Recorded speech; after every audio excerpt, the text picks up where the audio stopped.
Hey there, everybody. How's it going? Welcome back to another great episode of On the Throttle with Jacqui Van Ham and my buddy Josh, bringing you all of the newest news and things and stuff going on out here in motorcycling and power sports. And today's episode, Josh, is a very special episode. And I know I say that every single week, but this time I mean it because it's actually our anniversary episode. It's 1 year. This is episode 52. Boop-a-doo. So we've been 1 year of this great program. As always, And you can click down thread to track down any of our previous episodes. They also live over on the MPN YouTube page as well.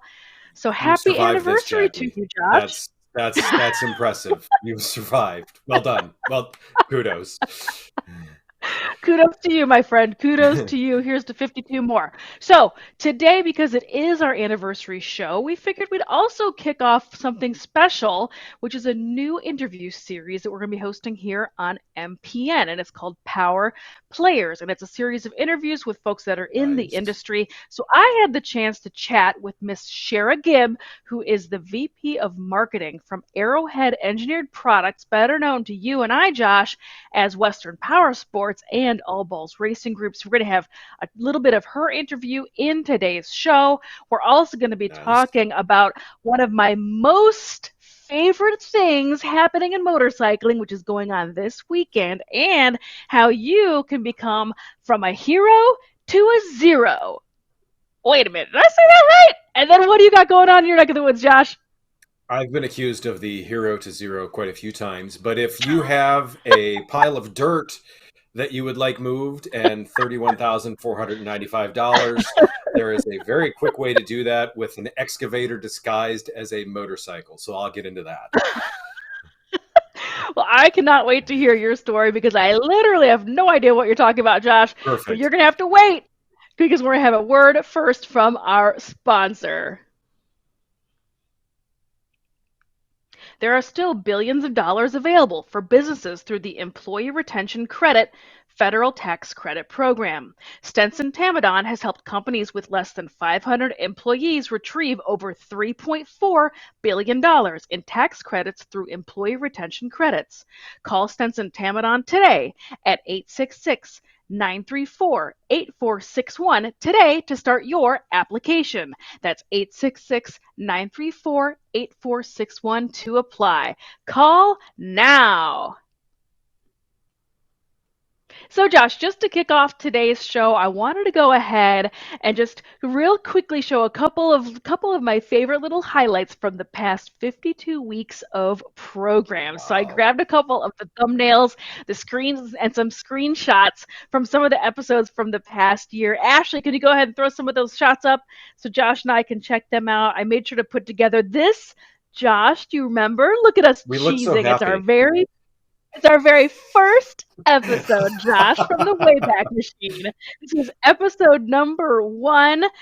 So you can see us both cheese and air. Go ahead and throw that next slide up, Miss Ashley. We did a really fun Christmas episode. I love I that an still need awful that lot. Lego kit. I still need that Lego kit, right? I mean, Legos are for everybody. I got like my little Santa hat on. I did a little bit of caroling at the very beginning of the program. Make sure you go check Yeah. out that episode out there on the YouTubes. It is a glorious episode if I do say so myself. I've got another couple slides up here, Ashley.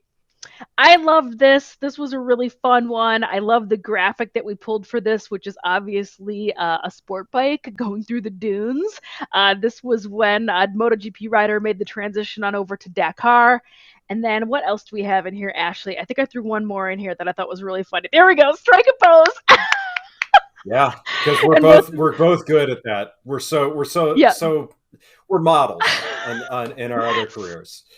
Yeah. Supermodel, Josh, supermodel. So anyway, Sorry. happy anniversary to you, happy anniversary to me, and thank you, of course, to all of our producers, Ashley in the booth Yes, out there in Ohio doing the heavy lifting for us, and then the entire team, Cox Media and Motorcycle and Power Sports News, who worked so for hard to put sure. together an awesome show for all of you to enjoy each and every single week. So happy anniversary to all of us. That's just kind of how I wanted to start today's show. Josh, Good what do you got call. to say about the past year out here? It's funny because it has been a crazy ride. And when we've looked, I guess I would say it's been kind of gone the same way the industry has. I mean, we've really found our groove and we're really hitting our stride, and it's been a ton of fun, isn't that kind of the entire industry anyways?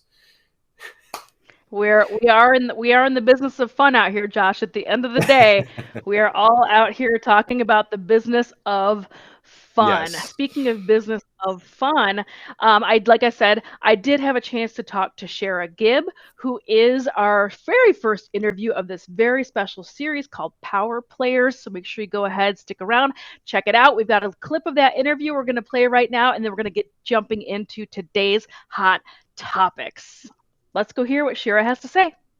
Well, I wanted to thank today's special guest, and I do mean special, this human being who I had the good fortune of meeting last year at AIM Expo, Miss Chera Gibb. You are I don't want to mess up your name, so I'm going to go ahead and cheat. Senior VP Marketing North America of Arrowhead Engineered Products. Now, that is a huge mouthful because you clearly Yes. are a very important person in the industry. Arrowhead Engineered Products, can you give me the quick background of who that is and what you all do?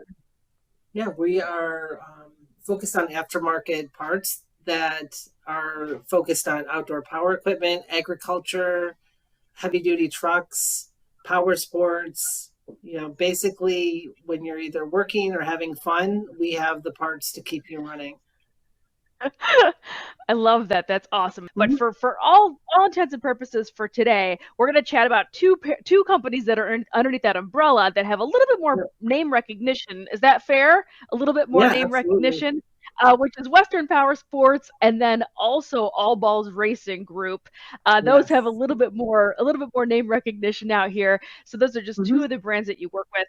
So I just wanted to pick your brain a little bit. I know that you just got back from an awesome event called Hmm. Heydays, and then also, what's been going on in your neck of the woods this summer? What are you excited about? What's launching? What's new? What's going on? Well, first off, I've seen you at AIM, I've moved to Idaho, so I actually work out of the Western Power Sports location, which is great and exciting. But really, for the two businesses, there's a lot happening right now. So we just came off of Heydays, which is a great event for both Western Power Sports and All Balls Racing Group. We're doing a lot more collaboration. For example, we're giving away a Polaris General that is suited with like Sedona tires and all of the great brands from Western. And then we're Ooh. sweepstaking it under the All Balls Racing Group. So when we were at Heydays, we had the opportunity to bring the two companies together in that type of an event. And then we also did a lot of collaboration on T-shirts. Like we sold T-shirts that had Heydays and Western and All Balls Racing Group with all of our brands. It's over 20 brands when you put them together in our exclusive brand area.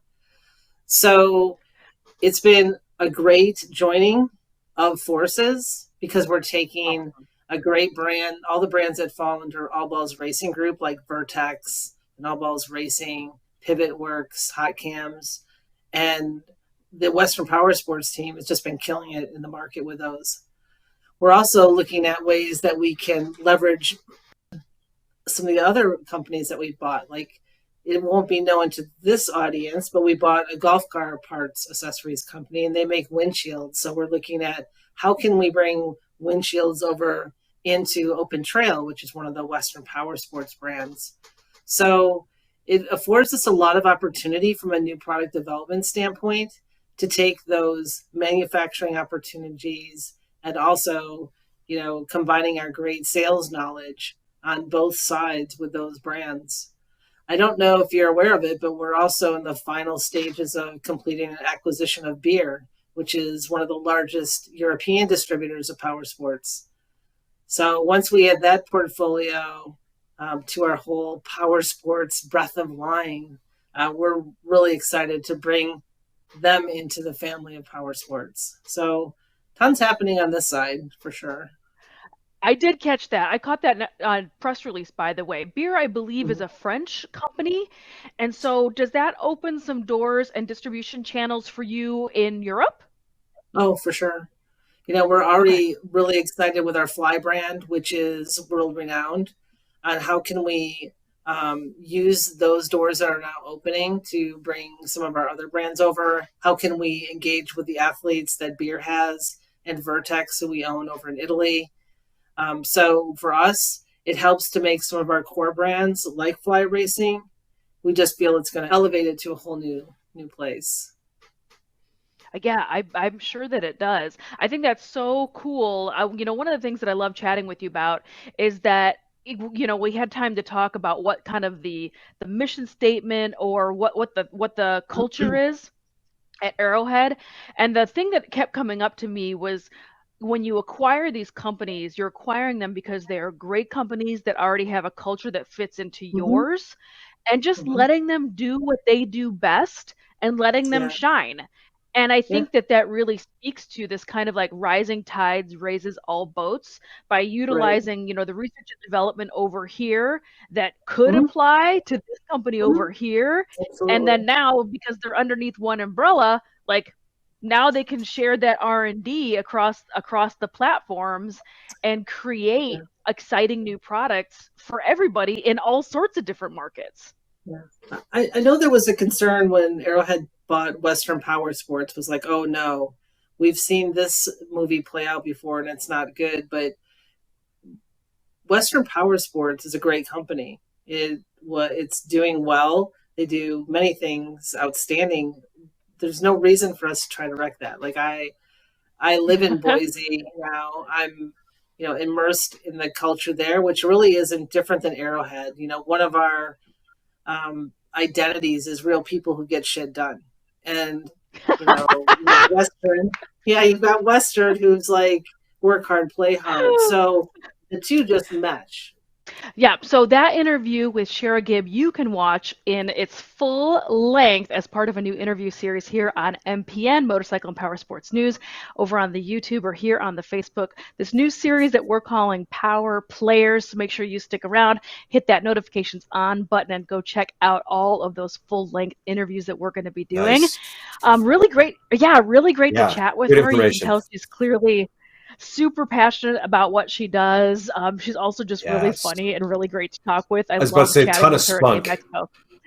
Yeah, yeah. So I love being able to chat with her. So huge thanks to Chera for joining us out here. We appreciate you.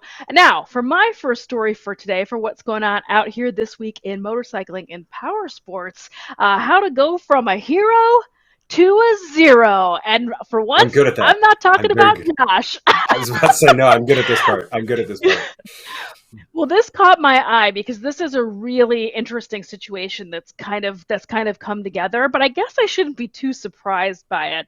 And this is a partnership that there's a bit of rumors swirling around about between the United States-based company Zero Motorcycles and the India, as in over in Asia, Indian company called Hero. If you're not familiar, Hero Motorcycles puts out a bazillion different types of motorcycles and machines and products. They are absolutely massive. And there is some rumors swirling around about a bit of a partnership going on. And that just hit the press this past week. Thanks to its size and power, India's Hero MotoCorp can now throw its weight around in the motorcycle and scooter segments pretty easily, which it has done. In the internal combustion motorcycle and scooter segments, that Hero isn't reluctant to recognize the shortcomings, though, and in recent years, it has turned to leaders in the electric mobility space to develop its own platforms. In April, Josh, you and I covered the story. The Indian Yep. firm partnered with Taiwan's Go Remember talking about that, the Yes, I swappable do. batteries? Yep. So that collaboration exposed Hero to Gogoro's swappable battery tech, a feature that highlights the brand's upcoming Vita electric scooter. Now Hero has its sights set on the flagship electric motorcycle market, and it's turning to California-based Zero Motorcycles for help. According to multiple sources, Hero's board recently approved an equity investment up to $60 million in Zero Motorcycles. Details behind the deal are far and few, but many insiders speculate that Zero will benefit from Hero's production capacity and access to the Indian market. Many expect Hero to gain pivotal electric drivetrain and technology knowledge through the joint effort. So this is where I think this gets really interesting, and I guess isn't that much of a surprise. Companies now, for several years, large companies have been purchasing smaller electric companies in order to gain access to that research and development. I mean, why go to all the trouble of developing a brand new EV platform when you can just buy another company that already is doing it great, right? So this brings to mind a little bit of like the Harley Davidson and Alta saga, the Indian motorcycle and Bramo saga. There's been several times where this has happened, and they have plucked this research and development and then ending up doing their own projects. But where this is interesting for me and remains to be seen is, do you think, Josh, that this means that the company Hero Motorcycles over in India are going to be building or going to be interested in this much larger Zero platform? Those bikes are very, very large. Those bikes are also very, very expensive. The belief, and to me anyway, is that this actually is going to be a little bit more of a play where they are going to nab up some of that research and development, but put it into smaller and less expensive scooters and perhaps motorcycles for Asia market. What do you think, Josh? It's, to me, it's the complementary skill sets. And I mean, like, you talk about events and people, and I avoid events and people to talk the technical stuff. It's the same thing I see here is when you look at what Zero has to gain from this, not only do they have the capital to gain, but they've also got the ability to gain some other mass produced and maybe, let's say, less expensive parts. How do you make frames cheaper? How do you get the suspension cheaper? How do you get the brakes cheaper?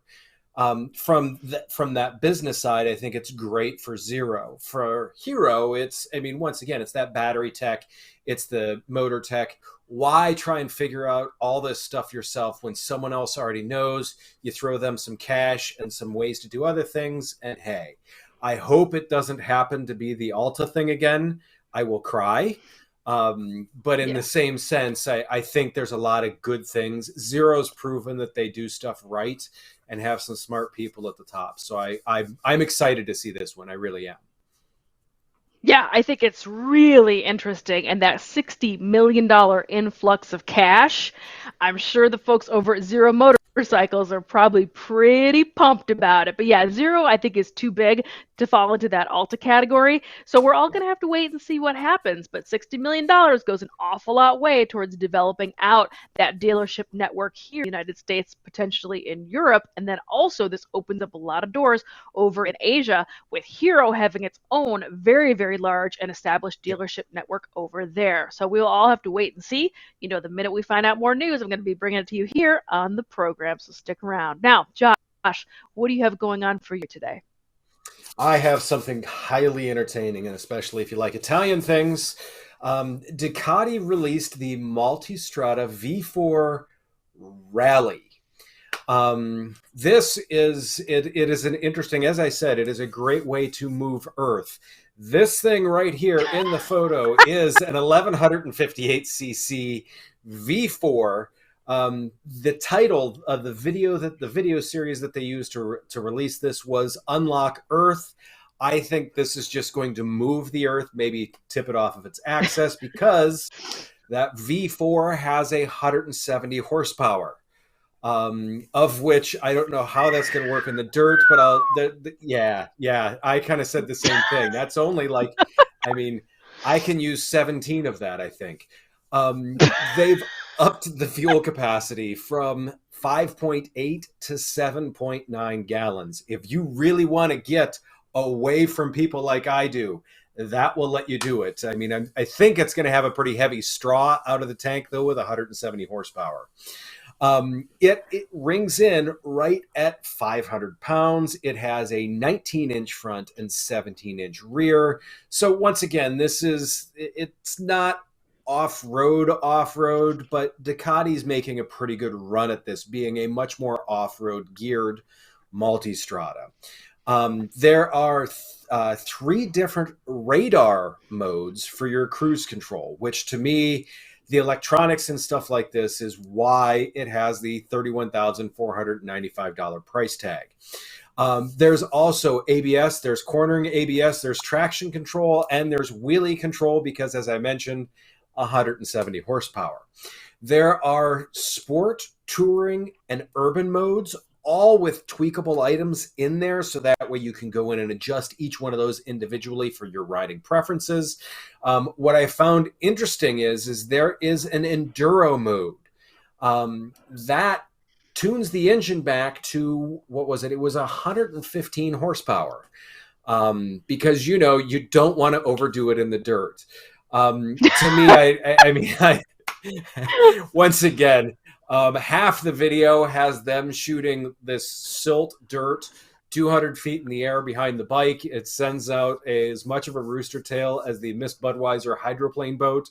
It is awesome to watch. It looks like an amazing bike. To me, it's Ducati really wants to make sure that they keep that, hey, we're the top dog. We are the premium brand. They are throwing everything and the kitchen sink at this.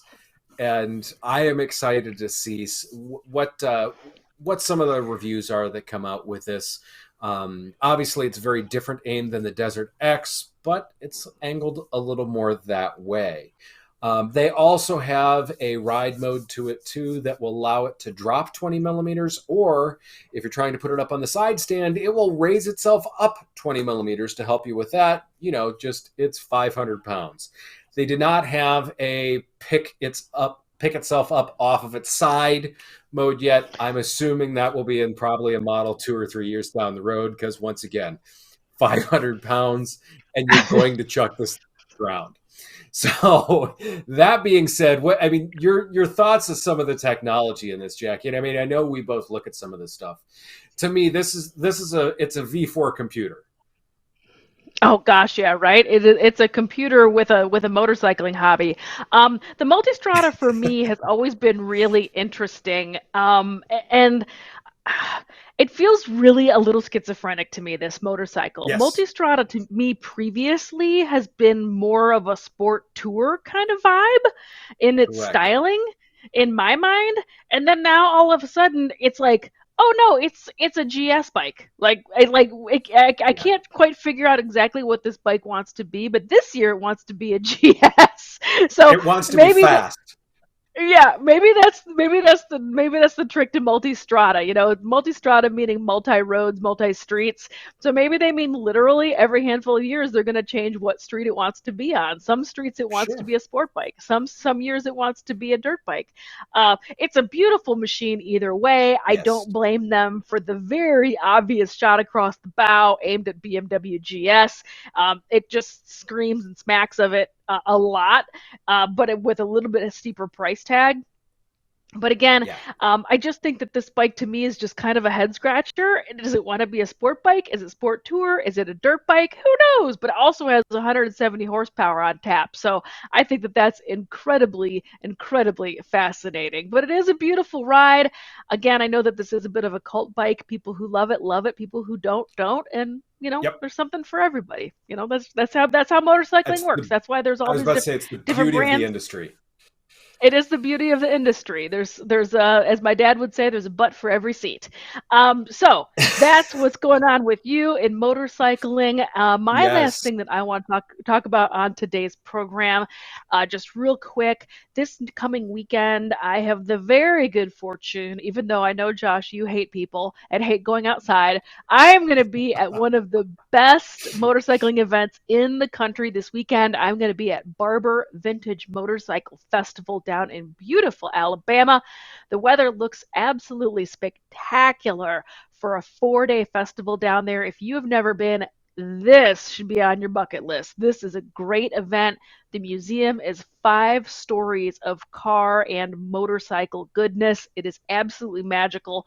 I'm going to be there with the folks at ARMA, American Historical Racing Motorcycle Association. I'm going to be live streaming the road racing program. It'll be over here on the Motorcycle and Powersports News Facebook page. So make sure you tune in. You're not going to want to miss it. Or if you come out to Barber, come say hey to me. I'm going to be in the paddock in the tower area running around. So make sure you peek in and come say hi. I had to, of course, throw a shot up there of some of the awesome racing that takes place.